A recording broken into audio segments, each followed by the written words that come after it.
ఇదిగో తలుపు నీ ఎదుట తీసి ఉంచియున్నాను, దానిని ఎవడునూ వేయనేరడు. ప్రకటన గ్రంథము 3వ అధ్యాయము 8వ వచనము. ప్రియ సహోదరి సహోదరుడా, జీవితమంతా వ్యర్థమైపోయిందని, సమయము, అవకాశాలు, సంబంధాలు, ఆరోగ్యం పోగొట్టుకొని ఒంటరిగా కుమిలిపోతున్నావా? సహాయము ఆదరించువారు లేరే అని దుఃఖపడుతున్నావా? అన్ని తలుపులు మూసివేయబడ్డాయా?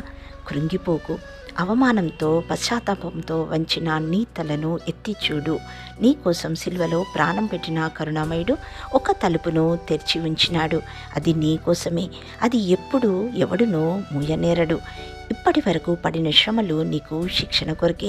నీ అపజయాలన్నీ నీ విజయానికి మెట్లుగా చేసినాడు. ఆ మహోన్నతుడు సర్వసృష్టికర్త, నీ స్థితిని మార్చగలిగే సమర్థుడు. సంతోషించు, నీవు నూతన సృష్టివి. ఆనందించు, కృతజ్ఞతాస్తుతులు చెల్లించు.